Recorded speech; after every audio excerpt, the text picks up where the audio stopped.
Guys welcome to my channel commerce by Shivani Sahu. आज हम discuss करने जा रहे हैं टाइम वैल्यू ऑफ मनी के बारे में। टाइम वैल्यू ऑफ मनी का इंट्रोडक्शन आज हम यहाँ पे डिस्कस करेंगे।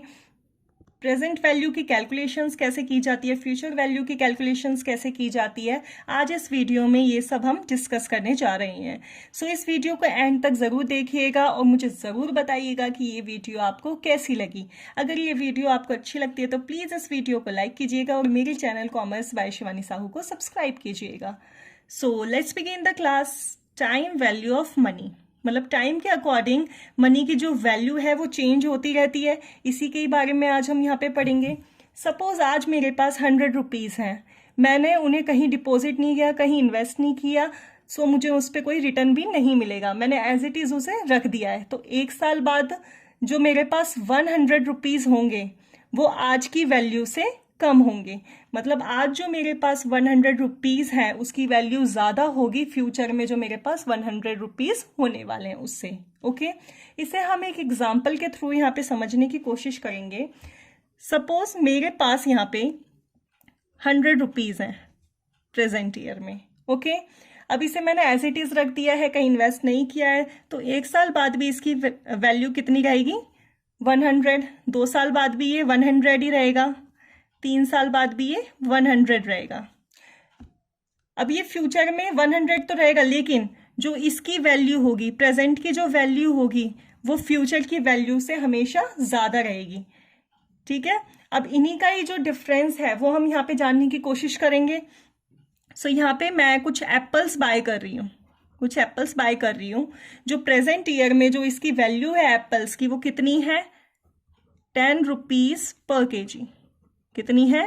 10 रुपीज़ पर केजी। और इसकी अगले साल कितनी है? ₹12 पर केजी। कितनी है? 12 रुपीज़ पर केजी। क्योंकि इन्फ्लेशन होता रहता है, महंगाई बढ़ती रहती है, तो महंगाई बढ़ती है तो प्राइस में भी फ्लक्चुएशंस होती रहती हैं। ओके, प्राइस जो है वो फ्लक्चुएट होते रहते हैं। सो यहाँ पे सेकेंड ईयर में कितना हो गया है? ये 15 रुपीज़ पर केजी। थर्ड ईयर में कितना हो गया है? 20 रुपीज़ पर केजी। ओके, ये इसके प्राइस में फ्लक्चुएशंस हुई हैं। अब इनके अकॉर्डिंग हम देखेंगे कितना बाय कर पा रहे हैं। तो 100 हमारे पास यहाँ पे रुपीज़ है, 10 रुपीज़ पर केजी के अकॉर्डिंग हम कितना बाय कर पाएंगे? 10 केजी। कितना बाय कर पाएंगे? 10 केजी। ओके, अब फर्स्ट ईयर में हम कितना बाय कर पाएंगे? हमारे पास 100 रुपीज़ हैं, 12 रुपीज़ पर केजी के अकॉर्डिंग हम कितना बाय कर पाएंगे? Around 8 KG. सेकेंड ईयर में 15 के हिसाब से हम कितना कर पाएंगे? Around 7 KG. और थर्ड ईयर में कितना हम कर पाएंगे? Around 5 KG. ओके, सो अब आप एक बहुत बड़ा डिफरेंस देख रहे होंगे यहाँ पे हम 100 रुपीज़ में 10 केजी बाय कर पा रहे थे एप्पल्स। अब यहाँ पे ये कम होके कितना हो गया है? 8 केजी। यहाँ पे कम होके कितना हो गया है? 7 केजी। और यहाँ पे कम होके कितना हो गया है? 5 केजी। तो जो हमारी बाइंग पावर है ना वो कम होती जा रही है year two year. Buying power जो है हमारी कम होती जा रही है ईयर टू ईयर। अब ये क्यों हो रहा है? क्योंकि प्रेजेंट में जो 100 की वैल्यू है वो फ्यूचर में जो है कम है। प्रेजेंट में ज़्यादा है, फ्यूचर में कम है। अब ये कम क्यों है? क्योंकि जो प्राइस है वो फ्लक्चुएट हो रहे हैं, इन्फ्लेशन होता जा रहा है, महंगाई बढ़ती जा रही है, तो जो हमारे एप्पल के प्राइस हैं वो भी बढ़ते जा रहे हैं। अब ये प्राइस बढ़ रहे हैं, एप्पल के प्राइस जो बढ़ रहे हैं, इसके अकॉर्डिंग जो हमारी बाइंग पावर है वो भी दिन पे दिन कम होती रहेगी। 100 रुपीज़ के हिसाब से जो हमारी बाइंग पावर है वो भी दिन पे दिन कम होती रहेगी 100 रुपीज़ के हिसाब से।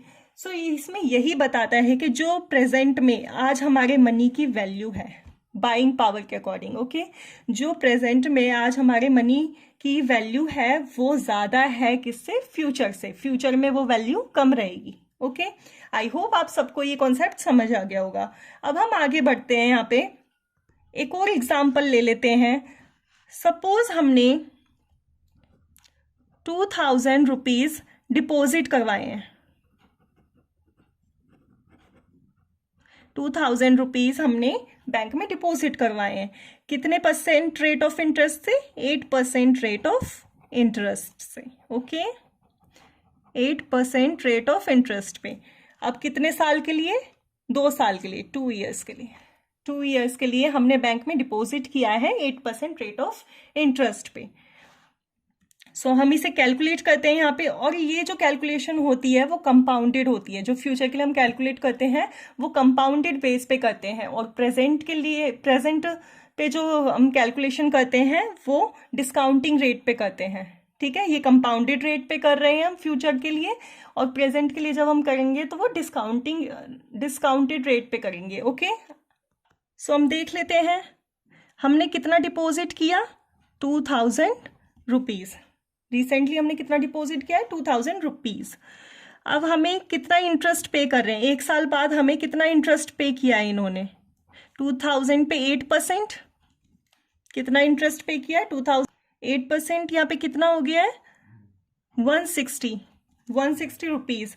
अब 2000 को प्लस कर देंगे, मतलब जो इसकी प्रिंसिपल वैल्यू है इसको प्लस कर देंगे रेट ऑफ इंटरेस्ट से, जो हमारा निकल के आया है कितना हो गया 2160।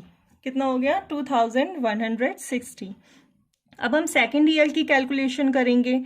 अब हम 2000 पे इंटरेस्ट पे नहीं करेंगे, 2000 पे इंटरेस्ट हमें नहीं मिलेगा, हमें कितने पे मिलेगा 2160 पे, क्योंकि हम इसमें कंपाउंडेड बेस पे इसको कैलकुलेट करते हैं। तो 2160 पे हमें इंटरेस्ट मिलेगा कितने परसेंट, 8%। तो हमें कितना इंटरेस्ट मिल रहा है यहाँ पे 173, मैंने राउंड ऑफ कर दिया है। ओके, 173। अब इसको भी इस प्रिंसिपल अमाउंट में ऐड कर देंगे। ओके, तो ये कितना आ गया है 2333। ओके, सो ये अमाउंट जो है ना, ये हमारी क्या है, फ्यूचर वैल्यू, इतना हमें फ्यूचर में मिलेगा। कितना मिलेगा 2333। अब हम इसमें ग्रोथ रेट भी चेक कर लेते हैं, कितना कितना ग्रोथ हुआ है। ओके, अब हमने 2000 तो यहाँ पे डिपॉजिट किए थे, फर्स्ट ईयर में कितना ग्रोथ हुआ है, तो वो हम देख लेते हैं 2160 इंटरेस्ट के साथ, और इसका बेस ईयर क्या था 2000। जो फ्यूचर वैल्यू हम कैलकुलेट करते हैं वो 1 पॉइंट समथिंग की टर्म में आती है। ओके, और जो प्रेजेंट वैल्यू हम कैलकुलेट करते हैं वो 0 पॉइंट समथिंग की टर्म में कैलकुलेट होती है। सो इस बात को ध्यान में रखिएगा। अब इसको कैलकुलेट कर लेते हैं, कितना आएगा,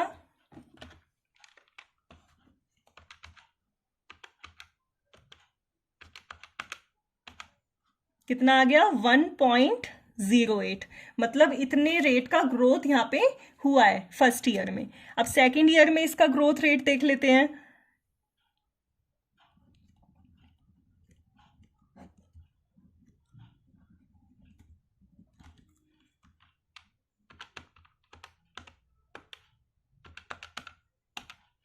सो सेकेंड ईयर में इसका कितने रेट से ग्रोथ हुआ है 1.1665, इतने रेट से इसका ग्रोथ हुआ है। ओके, अब इसको हमने वैसे कैलकुलेट किया है बेसिक फॉर्म में, अब हम इसे मैथमेटिकल फॉर्म में कैलकुलेट करेंगे। ओके, इसे किस में करेंगे, मैथमेटिकल फॉर्म में। अब मैं यहाँ पे आपको फॉर्मूला यहाँ पे दिखाती हूँ। सो फ्यूचर वैल्यू निकालने का फॉर्मूला क्या होता है हमारा, future value is equal to present value bracket 1 plus rate of interest upon में, सॉरी ऊपर n। ठीक है, n का मतलब क्या होता है, नंबर ऑफ ईयर्स, n का मतलब होता है नंबर ऑफ ईयर्स, और r का मतलब होता है रेट ऑफ इंटरेस्ट, और FB का मतलब तो आपको पता ही होगा फ्यूचर वैल्यू, और PV का मतलब पता होगा प्रेजेंट वैल्यू। सो प्रेजेंट वैल्यू हमारी क्या थी 2000 रुपीज़, 1 प्लस रेट हमारा क्या था, रेट ऑफ इंटरेस्ट 0.08, और ईयर्स कितने दिए हुए थे 2। अब हम इसे कैलकुलेट कर लेते हैं यहाँ पे 2000 1.08, इसको प्लस कर लिया है मैंने यहाँ पे। अब इसको कैलकुलेट कर लेते हैं, 1.08 मल्टीप्लाई में 1.08 कितना आ गया आपका 2001.1664। अब ये जो आया है आपका, इससे मल्टीप्लाई कर देते हैं 2000 को, कितना आ गया 2333। अब मैंने इसे राउंड ऑफ कर लिया इस फिगर को। ओके, तो सेम अमाउंट है, आपने देखा होगा बिल्कुल सेम अमाउंट आया है। अब इसका एक और मेथड होता है कैलकुलेट करने का, एक और फॉर्मूला होता है, तो उसको भी हम देख लेते हैं यहाँ पे। Future value is equal to में PV मल्टीप्लाई में CVF compounded value factor. Okay, अब इसमें R और N रेट ऑफ इंटरेस्ट और नंबर ऑफ ईयर्स को हम लेते हैं। अब CVF ये आपको अपेंडिक्स टेबल में देखने को मिलेगा। अब मैं आपके साथ एक टेबल शेयर करने जा रही हूँ, उसमें देखिएगा आप और मुझे बताइएगा। सो ये अपेंडिक्स टेबल होती है, इसमें दिया होता है, जैसे इसमें दिया हुआ है future value interest factor. CVF को हम FVIF भी बोलते हैं, ठीक है, इसको ध्यान में रखिएगा। CVF को हम FVIF भी बोलते हैं, जिसका मतलब होता है फ्यूचर वैल्यू इंटरेस्ट फैक्टर। अब इसी के अकॉर्डिंग हम यहाँ पे इस क्वेश्चन को सॉल्व करेंगे। तो प्रेजेंट वैल्यू हमारी कितनी दी गई थी, 2000। अब CVF हम कैसे यहाँ इसमें देखते हैं, तो इसमें देखने के लिए सबसे पहले हमें चाहिए रेट ऑफ इंटरेस्ट और number of years. Rate of interest आपका कितना दिया हुआ है, 8%। नंबर ऑफ ईयर्स आपके कितने दिए हुए हैं, 2। सो 8% पे सेकेंड ईयर को हम यहाँ पे देखेंगे, 8% यहाँ पे दिया हुआ है। सेकेंड ईयर हम यहाँ पे देखेंगे, सो फर्स्ट सेकेंड यहाँ पे वैल्यू कितनी दी हुई है, 1.1664। 1.1664। अब आप देखेंगे एग्जैक्ट यही वैल्यू आ गई है, एग्जैक्ट यही वैल्यू आ गई है। सो इसको कैलकुलेट करेंगे तो 2333 ही इसका आंसर यहाँ पर आएगा। सो ये मैंने आपको तीनों तरीके से सॉल्व करके यहाँ पे दिखा दिया है। फ्यूचर वैल्यू किस तरह से सॉल्व की जाती है, मैथमेटिकली और बेसिकली।